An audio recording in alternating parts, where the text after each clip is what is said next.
Hello everyone, welcome है आपका social mentor channel पे। तो हम लोग अभी तक एटम्स एंड मॉलिक्यूल्स चैप्टर की शुरुआत कर चुके हैं। इंट्रोडक्शन हमारा हो चुका था और उसमें हम लोगों ने लॉ ऑफ केमिकल कॉम्बिनेशन के बारे में समझा था। पहले तो हम लोगों ने इंट्रोडक्शन देखा था, एटम कहाँ से आया, कहाँ से बना, उसकी हिस्ट्री देखी, ठीक है, वो भी इम्पॉर्टेंट थी, उसे समझा। उसके बाद हम लोगों ने लॉ ऑफ केमिकल कॉम्बिनेशन को समझा, कैसे वो आया, कौन से फिलोसोफर ने उन्हें बताया। उसके बाद उनके 5 पार्ट्स थे, ये सब मैं आपको फर्स्ट वीडियो में बता चुकी हूँ एटम्स एंड मॉलिक्यूल्स ने। जिसने उसको ना देखा हो या फिर वो नहीं देख पाया हो तो प्लीज़ चैनल पे जाके उस वीडियो को देखिए, और अगर वो चीज़ आपको पता है तो कोई बात नहीं, आप यहाँ से देख सकते हैं, ठीक है। ये हमारा सेकंड पार्ट है जिसमें हम लोग लॉ ऑफ केमिकल कॉम्बिनेशन के जो 2 लॉ हैं जो आपकी एनसीईआरटी बुक के हैं उन्हें आज हम लोग पढ़ेंगे। तो बिना किसी देरी के हम लोग उन्हें स्टार्ट करेंगे। नोट्स बनाते रहिएगा, नोट्स बनाएंगे, बुक पढ़ेंगे, आपको सारी चीज़ें आएंगी और क्वेश्चंस आप अच्छे से सॉल्व कर पाएंगे। तो मेरे साथ बने रहिए और हर एक चीज़ को नोट करिए अच्छे से, ठीक है। ओके, तो चलिए, बहुत सारी बातें कर ली हम लोगों ने, अब हमें स्टार्ट करना है। तो हम लोगों को पता था भाई लॉ ऑफ केमिकल कॉम्बिनेशन, एक थोड़ा सा क्विक रिवीजन कर लेते हैं। इसे हम लोगों को इस्टेब्लिश किसने किया था? आपके लेवाइजर ने, जो आपके साइंटिस्ट थे, फिलोसोफर थे, कुछ भी कह सकते हैं, उन्होंने आपको ये लॉ दिया था केमिकल कॉम्बिनेशन का, ठीक है। तो लॉ ऑफ केमिकल कॉम्बिनेशन के 5 पार्ट्स थे। 5 पार्ट्स में जो 3 आपके थे, law of multiple, law of reciprocal proportion और गेल-ल्यूसैक वाला लॉ, ये 3 लॉ आपको हायर क्लासेस में पढ़ने, उन्हें यहाँ डिस्कस नहीं करेंगे, बस हमें पता होने चाहिए थे। और जो 2 आपके लॉ हैं जो आपके बुक में मेंशन्ड है वो है आपके law of conservation of mass और दूसरा है लॉ ऑफ कांस्टेंट प्रोपोर्शन। बहुत ही इंपॉर्टेंट है, हर इस चैप्टर में जो जो टॉपिक आपको मिलेंगे वो सारी चीज़ें आपकी इंपॉर्टेंट हैं, कुछ भी मिस मत करिए। चलिए, तो आज हम लोग लॉ ऑफ केमिकल कॉम्बिनेशन का इंट्रोडक्शन कर चुके थे, उसके बारे में समझ चुके थे जो अभी मैंने आपको पढ़ाया। अब हम उनके 2 लॉ जो बताए गए हैं उन्हें आज अच्छे से समझ लेंगे, ठीक। तो यहाँ देखिए, मैंने हेडिंग डाली हुई है लॉ ऑफ कंजर्वेशन ऑफ मास। तो सबसे पहले इसमें क्या लिखा है उसे हम लोग देखते हैं। ड्यूरिंग अ केमिकल रिएक्शन, मान लीजिए एक केमिकल रिएक्शन हो रही है, पिछली बार भी बात की थी, केमिकल रिएक्शन हो रही है। The total mass of reactants will be equal to the total mass of the products। तो इस लाइन का क्या मतलब है ये देखते हैं कि अगर आपकी केमिकल रिएक्शन हो रही है, जो टोटल मास होगा रिएक्टेंट का वो किसके इक्वल होगा? टोटल मास के प्रोडक्ट के इक्वल होगा। मान लीजिए आपके पास है A एक, ठीक है, तो इसका कोई मास है, ये A इसका मास है रिएक्टेंट का, ठीक, प्लस B एक है वो इस रिएक्टेंट का मास है, ठीक है। A और B 2 मासेस हैं किसके? रिएक्टेंट के, ठीक है। रिएक्टेंट आपका लेफ्ट साइड है और जो आपका प्रोडक्ट बनता है वो राइट साइड बनता है। केमिकल रिएक्शंस आपकी बहुत हायर क्लासेस में बहुत ही अच्छे से बताई गई हैं, बहुत चीज़ें उसमें हैं, लेकिन जितना आपको इस लेवल पे समझना है उसके लिए इतना आप समझिए, जो आपके रिएक्टेंट्स होते हैं वो लेफ्ट साइड है और जो आपके प्रोडक्ट बनते हैं वो राइट साइड। रिएक्टेंट में आपकी प्रोसेस चलती है और जब वो प्रोसेस हो जाती है, वो केमिकल रिएक्शन पूरी होकर आपके प्रोडक्ट के फॉर्म में बनती है, प्रोडक्ट आपका उन रिएक्शन से बनता है, ठीक है। तो हमें पता चल गया प्रोडक्ट क्या होता है और रिएक्टेंट क्या होते हैं। तो जो रिएक्टेंट का मास होगा वो किसके इक्वल होगा? टोटल मास प्रोडक्ट के। तो जो अब इसका प्रोडक्ट बनेगा इन दोनों का, रिएक्टेंट के मास का, वो बनेगा AB और वो ये प्रोडक्ट। अब जो ये प्रोडक्ट है, प्रोडक्ट का मास AB। तो इन्होंने क्या कहा कि जो ये A और B रिएक्टेंट के मास हैं, टोटल अगर A और B को A और प्लस B करेंगे तो जो मास है प्रोडक्ट का AB वो इसके इक्वल होगा। मतलब A प्लस B अगर हम करेंगे तो ये किसके इक्वल होगा? AB के इक्वल होगा। मैं इस तरीके से आपको समझाना चाहती हूँ कि आप मेरी बातों को समझे। इसका मतलब ये है इस लाइन का कि आपका जो ये लॉ क्या कह रहा है, ये मेन चीज़ है, इसे ज़रूर नोट करिए हर एक चीज़ कि ये इसकी डेफिनेशन है। आपका law of conservation of mass, mass का मतलब मास कंजर्व कर रहा है, ये लॉ क्या कर रहा है? बता रहा है आपको लॉ ऑफ कंजर्वेशन ऑफ मास। हम लोग मास को कंजर्व कर रहे हैं, इकट्ठा कर रहे हैं। तो जो इकट्ठा करने की प्रोसेस क्या है? आपके पास ऐसे ही सामान बिखरा हुआ, तो आप उसको इकट्ठा करेंगे तो वो एक जगह हो जाएगा, तो वो वही सामान रहेगा, उतना मास उसका वही था, और अगर हम लोग मिला भी देंगे तो उतना मास उसका रहेगा। वही चीज़ ये यहाँ पे केमिकल रिएक्शन के हिसाब से बताना चाहते हैं कि जब आपकी केमिकल रिएक्शन होगी तो जो आपके दो मास हैं, रिएक्टेंट के मास हैं, वो अगर हम उन्हें जोड़ देंगे तो वो कितने टोटल मास ऑफ प्रोडक्ट के होंगे। मतलब आपका ए रिएक्टेंट है, मतलब रिएक्टेंट का ए मास है, एक दूसरा रिएक्टेंट उसका बी मास है, उनको हम जोड़ रहे हैं, इकट्ठा कर रहे हैं, तो वो प्रोडक्ट के ए बी के मास के इक्वल है। इसे हम लोगों ने एक रिएक्शन के फॉर्म में लिखा था, ठीक है। ये रिएक्शन के फॉर्म में है, लेकिन वो बताना क्या जाता है कि जो मास ऑफ रिएक्टेंट है वो किसके इक्वल है, मास ऑफ प्रोडक्ट के, टोटल मास। मतलब अगर उन्हें हम जोड़ रहे हैं तो टोटल उनका जो है प्रोडक्ट रिएक्टेंट का और प्रोडक्ट का दोनों का इक्वल है मास, ठीक है। तो इतना आप लोग नोट कर लीजिए। ये आपका रफ पार्ट था, इसे आप अभी नोट ना करिए, मैंने समझाने के लिए किया, और अगर आपको इसको लिखना है तो आप लिख भी सकते हैं। इसे पूरा समझ लीजिए कि ये लाइन आपसे क्या कह रही है। मेन लॉ के बारे में यही आपको डिफाइन करेगी कि आपके जब केमिकल रिएक्शन हो रही है तब आपका रिएक्टेंट का मास और प्रोडक्ट का मास इक्वल होता है, ठीक है। चलिए इसे नोट कर लीजिए। चलिए आगे बढ़ते हैं। तो हम लोग यहाँ पे मास की बात कर रहे थे, तो हमें लॉ पता चल गया कि लॉ हमारा क्या कह रहा है, और लॉ का हमारा मतलब पता चल गया कि उस लॉ का हमें अब मतलब पता चल गया कि लॉ क्या होता है। अब हमें पता है कि law of conservation of mass क्या होता है। चलिए आगे बढ़ते हैं। उस समय हम लोग मास की बात कर रहे हैं। अब मास के लिए एक चीज़ कही गई है, ये डेफिनेशन आपको कई जगह देखने को मिलेगी, बहुत ही इंपॉर्टेंट डेफिनेशन है। अभी से आप इसे ध्यान रखिए, अपने दिमाग में रखिए कि मास can neither be created nor destroyed in a chemical reaction. जो आपका मास होता है उसे ना ही आप क्रिएट कर सकते, ना ही आप बना सकते और ना ही डिस्ट्रॉय कर सकते केमिकल रिएक्शन में। मतलब आप चाहें कि अपने मास को बढ़ा दें, क्रिएट कर दें, क्रिएट का मतलब मास आप बढ़ा दें, तो वो भी आप नहीं कर सकते। और अगर आप चाहें डिस्ट्रॉय कर दें या फिर कुछ कम कर देना चाहें, वो भी आप नहीं कर सकते। किसके अंदर, केमिकल रिएक्शन के अंदर, ठीक। आप समझ गए आप। अब इसका एग्जाम्पल देखते हैं कि जो हम लोगों ने पढ़ा लॉ ऑफ कंजर्वेशन ऑफ मास, वो आपका केमिकल रिएक्शन के फॉर्म में क्या कहना चाहता है, जो अभी आप समझ भी चुके हैं। अब इसे देखिए कि ए रिएक्टेंट है प्लस बी रिएक्टेंट, ए का रिएक्टेंट बी का रिएक्टेंट, यहाँ पे एरो का साइन लगता है केमिकल रिएक्शन में, मतलब ये इस तरीके से लिखा गया A plus B arrow A B, ठीक है। तो ये रिएक्टेंट लिखा है, इस वजह से यहाँ पे जगह कम पड़ रही, लेकिन ये लिखा इस तरीके से। तो A reactant plus B reactant arrow A B reactant, तो ये साइड आपका रिएक्टेंट का है और ये ए बी आपका प्रोडक्ट है। मैंने आपको बताया था आपका reactant left side, product right side.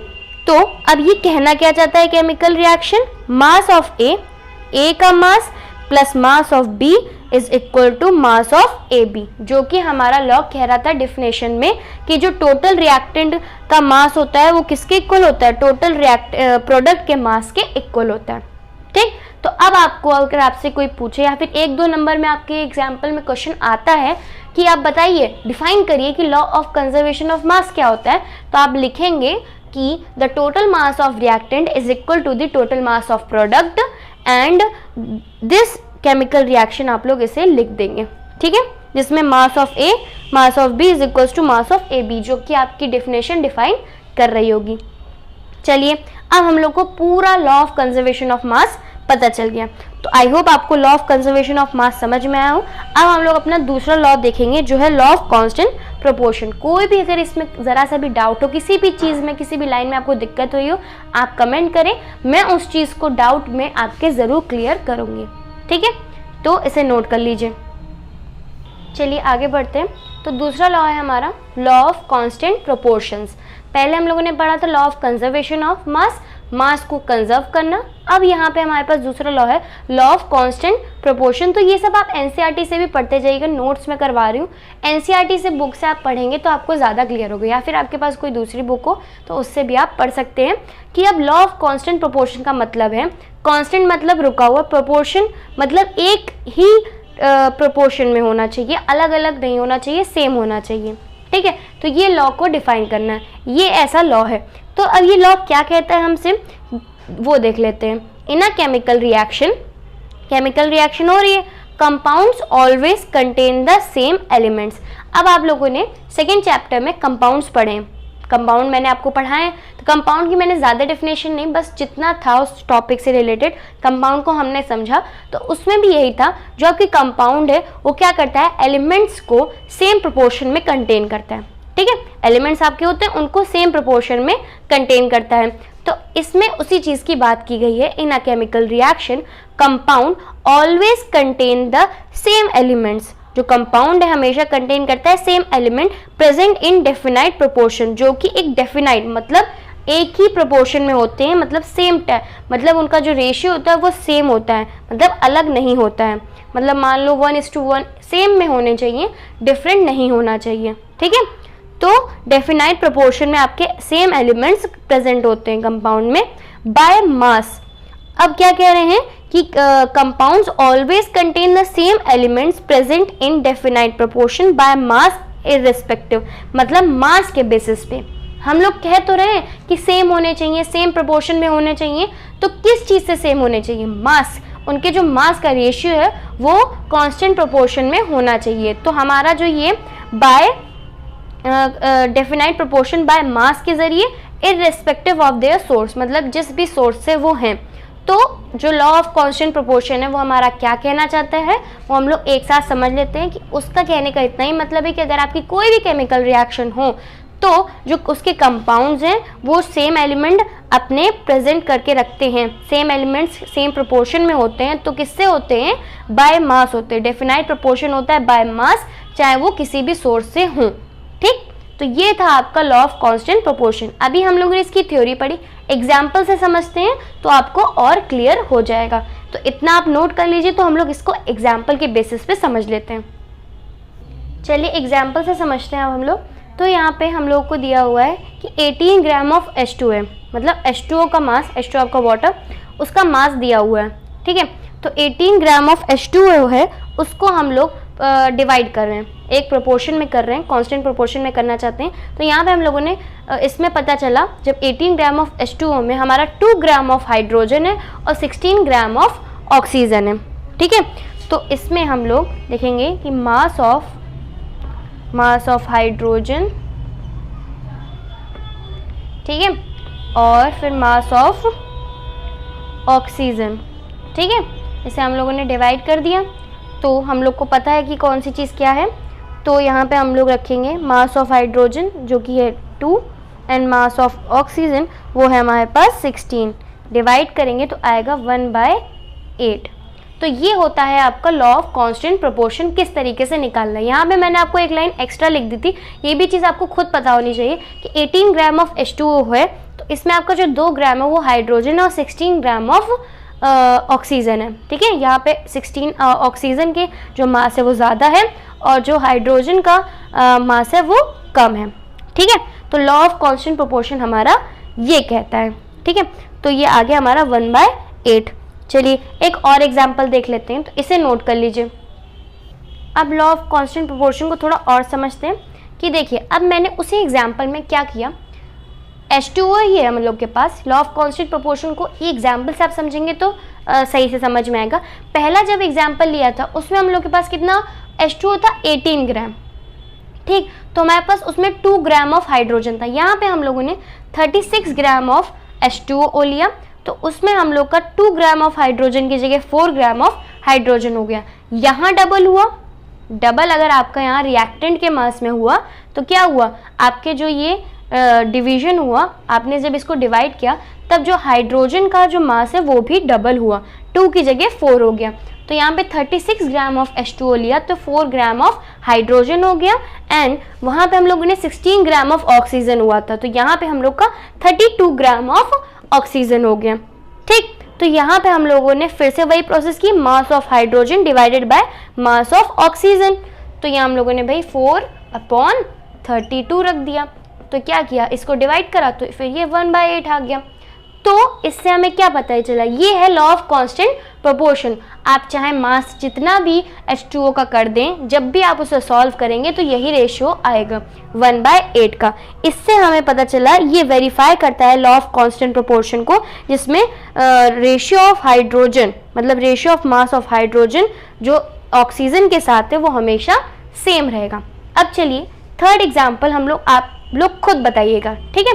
1 minute.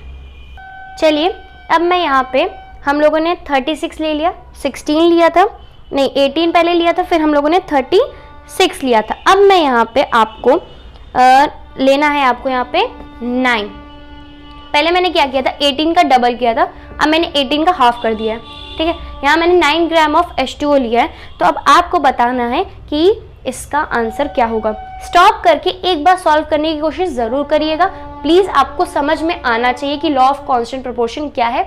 मैं देख पा रही हूँ कि आप लोग कर रहे हो कि नहीं, ये आपकी खुद से है कि आप लोग कैसे सॉल्व करते हो, ठीक है। बाकी तो मैं आपको बता रही हूँ, पॉज करिए, करने की इसे कोशिश करिए, ठीक है। तो रेशियो तो आपका 1/80 आएगा, लेकिन आप इसमें क्या आप अपने ऑप्शंस लेते हो वो आपको देखना है, ठीक है। तो नोट कर लीजिए, ठीक है। पॉज करके आपने कर लिया। आई होप आप लोगों ने उसको सॉल्व किया हो और आपका आंसर आए। चलिए यहाँ पे हम लोगों ने 9 ग्राम ऑफ H2O लिया। अब आप एक चीज़ अपना दिमाग लगाइएगा कि जब हम लोगों ने 18 लिया था, उसके बाद जब हम लोगों ने 36 लिया तो उसका डबल किया था, तो आपके जो रिएक्टेंट्स बने थे वो भी डबल हुए थे, उनके जो मासेस हुए थे वो भी डबल बने थे। यहाँ पे हम लोगों ने हाफ कर दिया। 18 ग्राम ऑफ H2O उस समय था, तो यहाँ पे हम लोगों ने कितना लिया था, 2 ग्राम ऑफ हाइड्रोजन, ऐसे किया था। यहाँ पे मैंने हाफ कर दिया, 9 ग्राम ऑफ H2O ले लिया, तो यहाँ पे भी मैं हाफ कर दूंगी। 2 लिया था तो यहाँ पे मैं 1 लूंगी। वहाँ उस समय मैंने 16 ग्राम ऑफ ऑक्सीजन लिया था, ठीक। मैंने वहाँ पे 16 ग्राम ऑफ ऑक्सीजन लिया था, अब मैं उसका हाफ कर दूंगी तो ये बन जाएगा 8 ग्राम, ठीक।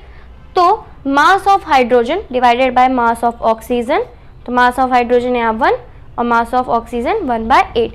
तो हम लोगों का किसी भी हालत में यही आ रहा है, तो इसी को बोलते हैं लॉ ऑफ कांस्टेंट प्रोपोर्शन। हम लोग चाहे कोई भी अपने मास बढ़ा दे, H2O का 9 कर दे, 36 कर दे या फिर 18 रखें, आपका जो रेशियो है वो कांस्टेंट आएगा। तो आई होप आपको अब पूरी तरीके से समझ में आ गया होगा लॉ ऑफ कांस्टेंट प्रोपोर्शन क्या कह रहा है। तो यहाँ पे हमारे दोनों लॉ कंप्लीट हो गए, law of conservation of mass और law of constant proportion. I hope आपको ये दोनों ही अच्छे से समझ में आए हों, ठीक है। तो आज का वीडियो यहीं तक। आज हमारे दोनों लॉ कंप्लीट हो गए हैं।